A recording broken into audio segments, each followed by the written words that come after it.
ഇന്നത്തെ കാലഘട്ടത്തിൽ ഏറ്റവും കൂടുതലായി ബന്ധങ്ങളില്ലാതായി പോകാൻ കാരണം നമ്മൾ പെരുമാറുന്ന രീതിയാവാം.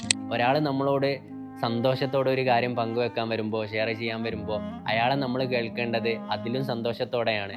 ഒരാൾ ഡിപ്രസ്ഡ് ആയിക്കൊണ്ട് ഒരു കാര്യം സംസാരിക്കാൻ വരുമ്പോൾ അയാളെ ആശ്വസിപ്പിക്കാൻ നമുക്ക് കഴിയണം.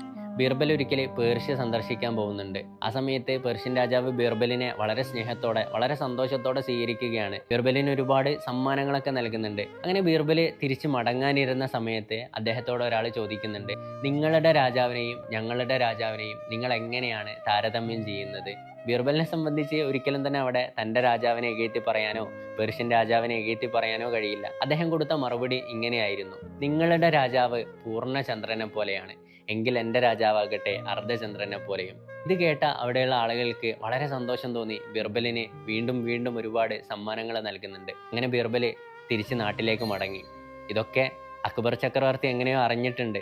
അക്ബർ ചക്രവർത്തിക്ക് വളരെ ദേഷ്യം തോന്നുകയാണ് ബീർബലിനോട് വളരെ ദേഷ്യത്തോടെ സംസാരിക്കുന്നുണ്ട്. ബീർബല് ശാന്തനായി കാര്യങ്ങൾ വിശദീകരിച്ചു കൊടുക്കുകയാണ്. അങ്ങ് എന്നോട് ദേഷ്യപ്പെടാൻ കാരണം ഞാൻ പറഞ്ഞതിൻ്റെ പൊരുൾ അങ്ങ് മനസ്സിലാക്കാത്തത് കൊണ്ടാവാം. ഞാൻ പേർഷ്യൻ രാജാവിനെ ഉപമിച്ചത് പൂർണ്ണചന്ദ്രൻ എന്നാണ്. പൂർണ്ണചന്ദ്രനാകട്ടെ അതിന് വീണ്ടും വളർച്ച ലഭിക്കുന്നില്ല, മറിച്ച് അത് ഓരോ ദിവസവും അതിൻ്റെ ശക്തി നഷ്ടപ്പെട്ടുകൊണ്ട് അതിൻ്റെ പ്രകാശം നഷ്ടപ്പെട്ടുകൊണ്ടിരിക്കുകയാണ്. എങ്കിൽ അർദ്ധചന്ദ്രനാവട്ടെ ഓരോ ദിവസവും അതിൻ്റെ പൂർണ്ണതയിലേക്ക് എത്താൻ വേണ്ടി അധ്വാനിച്ചു കൊണ്ടിരിക്കുകയാണ്. അതിൻ്റെ പ്രകാശം ഇരട്ടിയായിക്കൊണ്ടിരിക്കുകയാണ്. ഇത് കേട്ട അക്ബർ ചക്രവർത്തിക്ക് വളരെ സന്തോഷം തോന്നി. ബീർബലിനെ ചേർത്ത് നിർത്തുകയാണ്.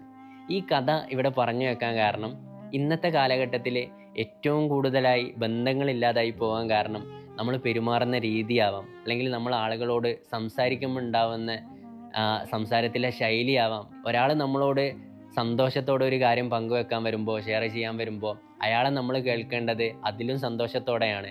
അയാളെ കേട്ടിരിക്കാൻ നമുക്ക് കഴിയണം.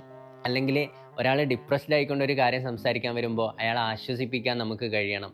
അല്ലാതെ നമ്മുടെ മാനസികാവസ്ഥക്കാവരുത് ഒരിക്കലും അവിടെ മുൻതൂക്കം നൽകേണ്ടത്, മറിച്ച് അയാളുടെ മാനസികാവസ്ഥ ഉൾക്കൊള്ളാൻ നമുക്ക് കഴിയണം.